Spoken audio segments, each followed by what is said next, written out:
जय श्री राधे कृष्ण। आज पुरुषोत्तम मास या अधिक मास का तीसरा दिन है। आज हम सुनेंगे पुरुषोत्तम मास महात्म्य का तीसरे दिन की कथा। उससे पहले सुनते हैं भक्त और भगवान की कथा। आइए सुनते हैं भक्त राजा और भगवान श्री कृष्ण की कृपा की कथा। बहुत समय पहले की बात है। आर्यवर्त में एक सुंदर और समृद्ध राज्य था। उस राज्य के राजा का नाम था राजा चंद्रकेतु। राजा बहुत पराक्रमी, न्यायप्रिय और धर्मात्मा थे। उनकी प्रजा उन्हें पिता समान मानती थी। महलों में वैभव था, सेना बलशाली थी, लेकिन राजा के मन में एक गहरी पीड़ा थी। उन्हें भगवान के साक्षात दर्शन की तीव्र इच्छा थी। राजा प्रतिदिन मंदिर जाते, यज्ञ करते और दान देते, ब्राह्मणों और साधुओं की सेवा करते, परंतु उनका मन कहता, जब तक भगवान को अपने हृदय में अनुभव न कर लूं, तब तक जीवन अधूरा है। समय बीतता गया। एक वर्ष ऐसा आया जब पुरुषोत्तम मास प्रारंभ हुआ। पूरे राज्य में इस पवित्र मास की चर्चा होने लगी। मंदिरों में भजन होने लगे, घाटों पर दीप जलने लगे और संत महात्मा भगवान विष्णु की महिमा सुनने लगे। एक दिन राज्य में एक महान संत पधारे। उनके मुख पर अद्भुत तेज था। राजा ने उनका आदर सत्कार किया और विनम्रता से पूछा, गुरुदेव, मैं भगवान को कैसे प्राप्त कर सकता हूँ? संत मुस्कुराए और बोले, राजन, सभी महीनों में पुरुषोत्तम मास सबसे श्रेष्ठ है। यह स्वयं भगवान नारायण यानी श्री कृष्ण को प्रिय मास है। जो इस मास में सच्चे मन से भक्ति करते हैं, उसका जीवन बदल जाता है। यदि तुम पूर्ण श्रद्धा से व्रत, भजन और सेवा करोगे तो भगवान अवश्य कृपा करेंगे। राजा ने उसी क्षण संकल्प लिया कि वे पूरे पुरुषोत्तम मास में राजसी सुखों का त्याग करेंगे और अगले दिन से राजा का जीवन बदल गया। वे ब्रह्म मुहूर्त में उठते, नदी में स्नान करते और पीले वस्त्र धारण कर मंदिर जाते। वह घंटियों की मधुर ध्वनि के बीच वे भगवान श्री कृष्ण का अभिषेक करते। चंदन, तुलसी और पुष्प अर्पित करते हुए उनकी आंखों से प्रेम के आंसू बहते थे। राजा ने अपने भोजन को भी अत्यंत सरल बना लिया। वे दिन में केवल एक बार फल और दूध ग्रहण करते, रात में भूमि पर सोते और अधिक समय भजन कीर्तन में बिताते।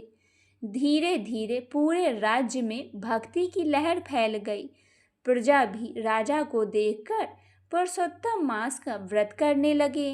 नगर की गलियों में हर समय राधा कृष्ण और हरे राम का संकीर्तन गूंजने लगा। लेकिन भगवान अपने भक्तों की परीक्षा अवश्य लेते हैं। एक रात भयंकर तूफान आया। आकाश में काले बादल छा गए, बिजली चमकने लगी। उसी समय महल के सैनिक घबराकर राजा के पास आए। महाराज, शत्रु राज्य ने अचानक हमला कर दिया है। मंत्री बोले, महाराज, अभी युद्ध करना आवश्यक है। यदि आप रणभूमि में नहीं गए तो राज्य संकट में पड़ जाएगा। राजा कुछ क्षण मौन रहे। उनके सामने एक ओर राज्य का कर्तव्य था, दूसरी ओर पुरुषोत्तम मास का व्रत और भगवान की भक्ति। उन्होंने मन ही मन श्री कृष्ण को स्मरण किया और बोले, यदि भगवान चाहेंगे तो राज्य भी बचेगा और धर्म भी। राजा युद्ध भूमि की ओर चल पड़े, लेकिन उनके मन में क्रोध नहीं था। वे लगातार राधा कृष्ण नाम का जाप कर रहे थे। युद्ध आरंभ हुआ। शत्रु सेना बहुत विशाल थी। राजा की सेना धीरे धीरे कमजोर पड़ने लगी। चारों ओर हाहाकार मच गया। तभी अचानक रणभूमि में एक अद्भुत घटना हुई। एक दिव्य युवक पीले वस्त्र पहनकर प्रकट हुआ। उसके हाथ में सुदर्शन जैसा तेजस्वी चक्र था। उसके मुख पर अलौकिक मुस्कान थी। वह जिस ओर जाता, शत्रु सेना भयभीत होकर भागने लगती। राजा आश्चर्यचकित थे। उन्होंने ऐसा तेज पहले कभी नहीं देखा था। कुछ ही समय में युद्ध समाप्त हो गया। शत्रु सेना पराजित होकर भाग गई। राजा उस दिव्य युवक को खोजने लगे, लेकिन वह कहीं दिखाई नहीं दिया। तभी आकाश से मधुर वाणी सुनाई दी, हे राजन, जो पुरुषोत्तम मास में निष्काम भाव से मेरी भक्ति करता है, उसकी रक्षा मैं स्वयं करता हूँ। यह सुनते ही राजा की आंखों से आंसू बहने लगे। वे समझ गए कि स्वयं भगवान श्री कृष्ण उनकी सहायता करने आए थे। उस दिन के बाद राजा का हृदय पूरी तरह बदल गया। अब उन्हें राज्यपाट, वैभव और सुखों में कोई आकर्षण नहीं रहा। उनका मन हर समय भगवान के चरणों में लगा रहता था। पुरुषोत्तम मास समाप्त होने में कुछ ही दिन शेष थे। अंतिम एकादशी के दिन राजा ने पूरे राज्य में विशाल भंडारे का आयोजन कराया। हजारों साधु संत, गरीब और यात्री भोजन करने आए। रात्रि में मंदिर में भव्य कीर्तन हुआ। दीपकों की रोशनी से पूरा नगर जगमगा उठा। राजा स्वयं मृदंग बजाकर भगवान के नाम गा रहे थे, हरे कृष्ण कृष्ण कृष्ण हरे हरे। भक्ति में डूबे हुए राजा को ऐसा अनुभव हुआ मानो समय रुक गया हो। मंदिर के गर्भगृह से दिव्य प्रकाश निकला। सभी भक्त विस्मित हो उठे। उस प्रकाश के माध्यम स्वयं भगवान श्री कृष्ण प्रकट हुए। उनके सिर पर मुकुट था, हाथ में बांसुरी और मुख पर करुणामय मुस्कान थी। राजा भूमि पर गिर पड़े। प्रभु, आज मेरा जीवन सफल हो गया है। भगवान बोले, हे भक्त, तुमने पुरुषोत्तम मास में सच्चे प्रेम से मेरी आराधना की है। तुमने राज्य, अहंकार और सुखों से ऊपर उठकर भक्ति को अपनाया है, इसीलिए मैं तुमसे प्रसन्न हूँ। राजा रोते हुए बोले, प्रभु, मुझे कुछ नहीं चाहिए, बस आपके चरणों से प्रेम बना रहे। भगवान मुस्कुराए, जो मुझसे केवल प्रेम मांगता है उसे मैं स्वयं दे देता हूँ। ऐसा कहते ही भगवान अंतर ध्यान हो गए। लेकिन मंदिर में उनकी दिव्य सुगंध और बांसुरी की मधुर ध्वनि लंबे समय तक गूंजती रही। उस दिन के बाद राजा चंद्रकेतु और भी विनम्र हो गए। उन्होंने अपना जीवन भगवान की सेवा और प्रजा के कल्याण में लगा दिया। उनके राज्य में धर्म, सुख और शांति फैल गई। कहा जाता है, जो कोई पुरुषोत्तम मास में श्रद्धा, संयम और भक्ति से भगवान विष्णु या श्री कृष्ण का स्मरण करते हैं, उसके जीवन के दुख धीरे धीरे दूर होने लगते हैं। इस मास में किया गया छोटा सा पुण्य भी अनेक गुना फल देता है। पुरुषोत्तम मास हमें यह सिखाता है कि भगवान को पाने के लिए केवल बाहरी पूजा नहीं, बल्कि सच्चा प्रेम, विनम्रता और समर्पण चाहिए। जब मन निष्काम होकर भगवान का नाम लेने लगता है, तब स्वयं ईश्वर भक्त के जीवन में प्रकाश बनकर उतर आते हैं। बोली भगवान श्री कृष्ण जी महाराज की जय हो। आइए भक्तजनों, अब हम सुनते हैं पुरुषोत्तम मास महात्म्य कथा का तीसरा अध्याय। ऋषि बोले, हे महाभाग, नर के मित्र नारायण नारद के प्रति जो शुभ वचन बोले, वह आप विस्तार पूर्वक हमसे कहे। सूत जी बोले, हे द्विज सतमो नारायण, नारद के प्रति जो सुंदर वचन कहे, वह जैसे मैंने सुने हैं वैसे ही कहता हूँ, आप लोग सुनो। नारायण बोले, हे नारद, पहले महात्मा श्री कृष्णचंद्र ने राजा युधिष्ठिर से जो कहा था, वह मैं कहता हूँ, सुनो। एक समय धार्मिक राजा अजातशत्रु युधिष्ठिर छल प्रिय धृतराष्ट्र के पुत्रों द्वारा ध्रुत क्रीड़ा में हार गए। सबके देखते देखते अग्नि से उत्पन्न हुई धर्मपरायण द्रौपदी के बालों को पकड़कर दुष्ट दुशासन ने खींचा और खींचने के बाद उसके वस्त्र उतारने लगे। तब भगवान श्री कृष्ण ने उसकी रक्षा की थी। पीछे पांडव राज्य को त्याग कर काम्य वन में चले गए। वहां अत्यंत कलेश से युक्त वे वन में फलों को खाकर जीवन बिताने लगे। जैसे जंगली हाथियों के शरीर में बाल रहते हैं, इसी प्रकार पांडवों के शरीर में बाल हो गए। इस प्रकार दुखित पांडवों को देखने के लिए भगवान देवकी सुत मुनियों के साथ काम्य वन में गए। उन भगवान को देखकर मृत शरीर में प्राण आ जाने की तरह युधिष्ठिर, भीमसेन, अर्जुन आदि प्रेम विहल हो गए। इस प्रकार दुखित पांडवों को देखने के लिए भगवान देवकी सुत मुनियों के साथ काम्य वन में गए। उन भगवान को देखकर मृत शरीर में पुनः प्राण आ जाने की तरह युधिष्ठिर, भीमसेन, अर्जुन आदि प्रेम विहल होकर सहसा उठ खड़े हुए और प्रीति से श्री कृष्ण को गले मिले और भगवान कृष्ण के चरण कमल में भक्ति से नमस्कार करने लगे। द्रौपदी ने भी धीरे धीरे वहां आकर आलस्य रहित होकर भगवान को शीघ्र नमस्कार किया। उन दुखित पांडवों को मृग के चर्म के वस्त्रों को पहने देख और समस्त शरीर में धूल लगी हुई रूखा शरीर, चारों तरफ बाल बिखरे हुए द्रौपदी को भी उसी प्रकार दुर्बल शरीर वाली और दुखों से घिरी हुई देखा। इस तरह दुखित पांडवों को देखकर वे अत्यंत दुखी हुए। भक्त वत्सल भगवान धृतराष्ट्र के पुत्रों को जला देने की इच्छा से उन पर क्रोध हुए।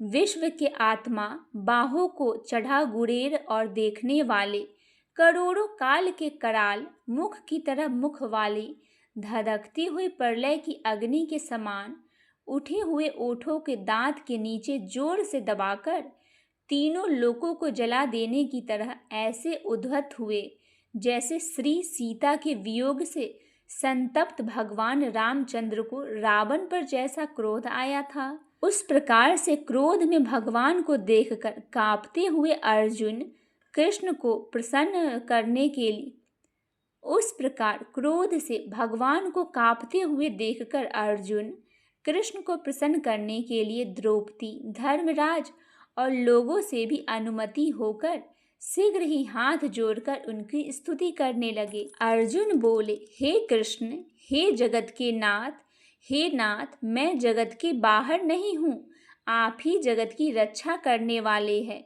हे प्रभु, क्या मेरी रक्षा आप न करेंगे?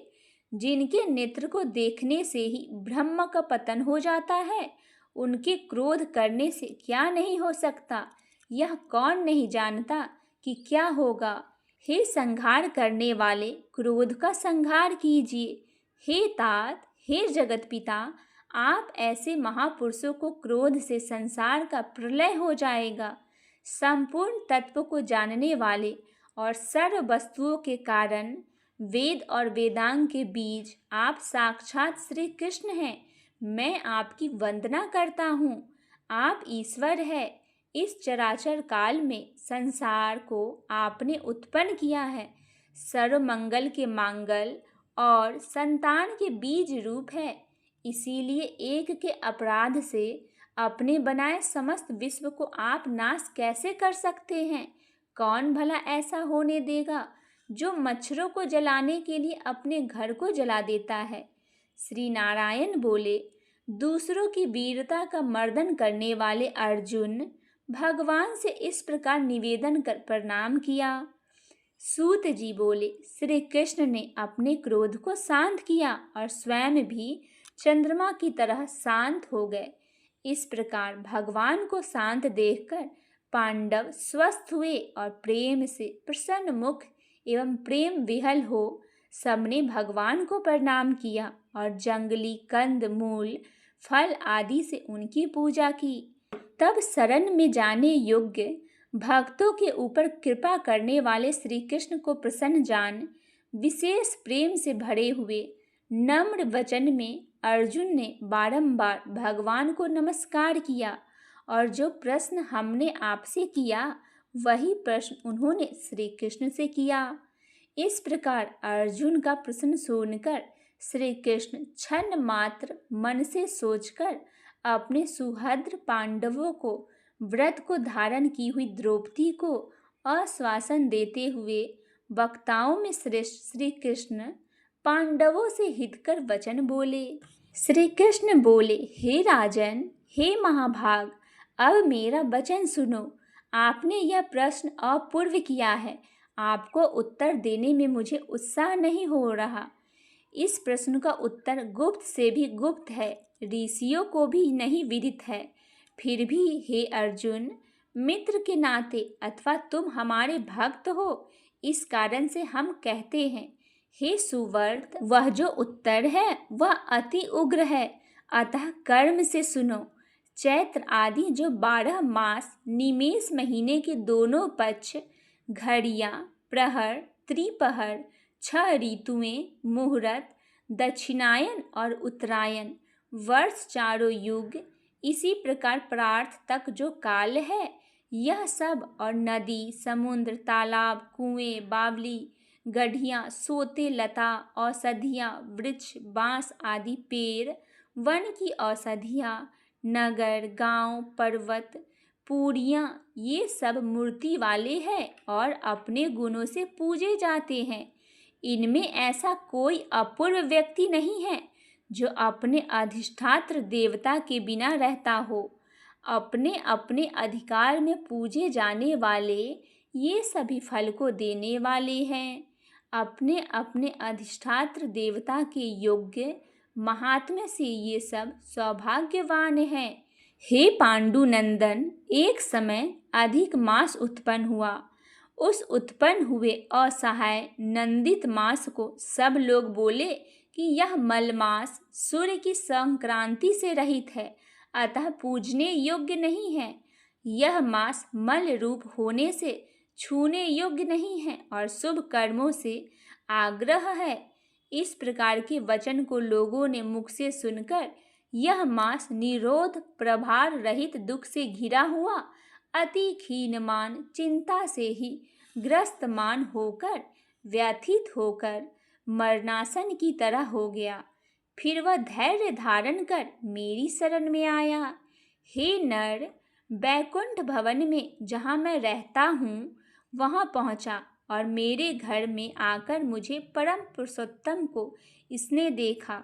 उस समय अमूल्य रत्नों से जटित सुवर्ण के सिंहासन पर बैठे मुझको देखकर यह भूमि पर साष्टांग दंडवत कर हाथ जोड़कर नेत्रों से बारंबार आंसुओं की धारा बहाता हुआ धैर्य धारण कर गदगद वाणी से बोला।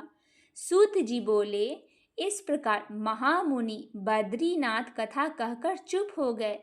तब नारायण के मुख से कथा सुन भक्तों के ऊपर दया करने वाले नारद मुनि पुनः बोले।